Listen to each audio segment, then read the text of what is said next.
Early America was teeming with tales and rumors of red-haired giants.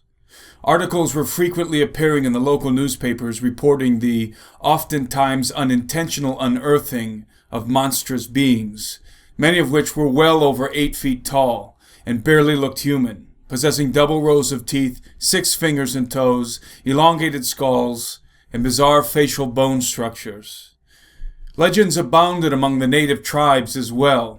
Legends of terrible cannibalistic giants that feasted on human flesh and terrorized the land. Such stories could have been easily disregarded as rank myth if it were not for the bones. The bones, so commonly discovered all over America, testified to the truth that there were giants in the land. In his book True Legends, Steve Quayle summarizes the situation. As North America became more and more settled, ever more skeletons of giants were unearthed in mounds, ancient unmarked graveyards and caves. Whole books might be devoted to just the news articles from the early 1800s to the mid-1900s that tell of the skeletons of giants discovered in the U.S. Such discoveries were not just an occasional blip on the news radar, but rather a common occurrence for our ancestors here in the U.S., and were reflected in the legends of Native American tribes throughout the Americas as well.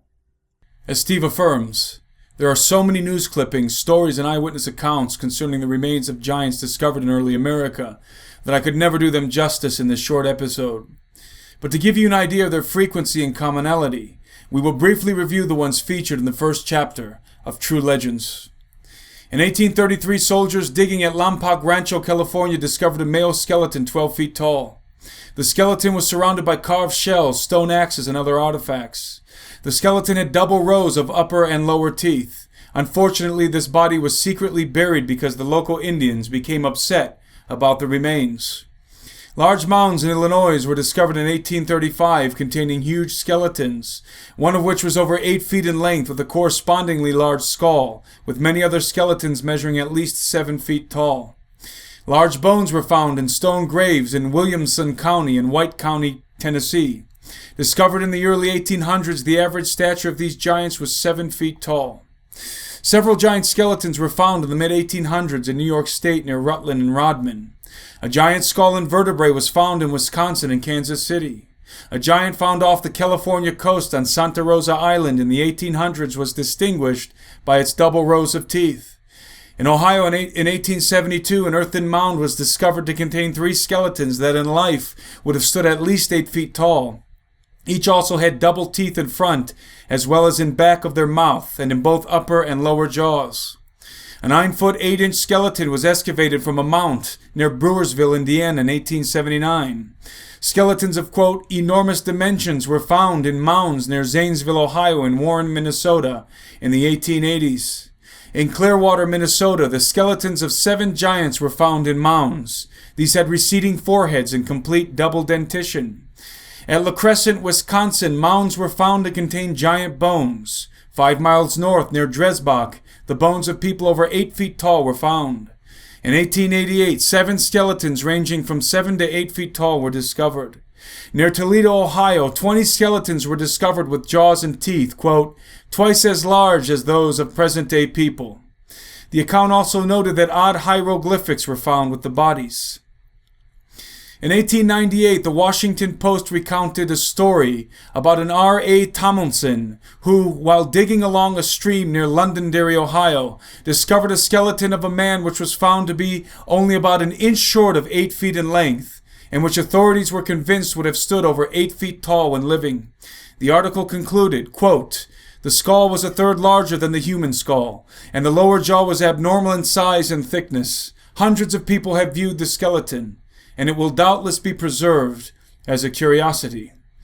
In 1908, in Huntington, West Virginia, a prehistoric mound was excavated. Workers discovered a variety of artifacts, as well as a gigantic human skeleton, almost 7 feet in length, with a frame described as, quote, of massive proportions. Miners in Lovelock Cave, California, discovered a very tall, red-haired mummy in 1911. This mummy eventually went to a fraternal lodge where it was used for, quote, initiation purposes. In 1916, the New York Times reported that in 1912, workmen for the Fairmont and Wyatt Railroad, working near Pine Bluff, West Virginia, unearthed a giant skeleton. The local newspaper described the skull as being, quote, the size of a 2-gallon bucket, with a low forehead and a long underjaw. In 1917, a huge skull found in an Ohio mound was discovered, which a Professor Morton described in Crania America as being of an unusually large size.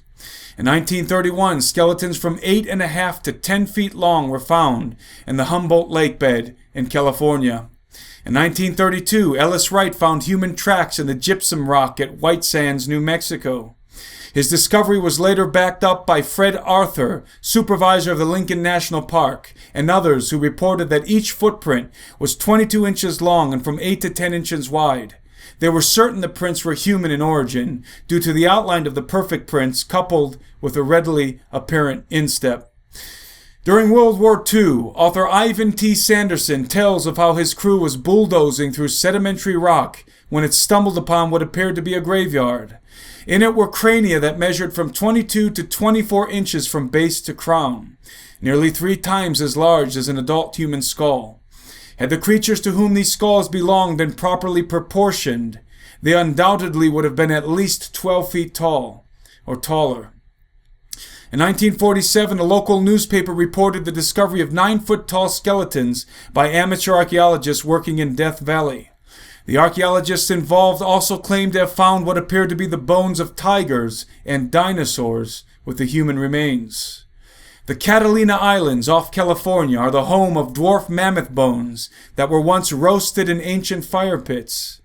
These were roasted and eaten by human-like creatures that proved to be giants with double rows of teeth.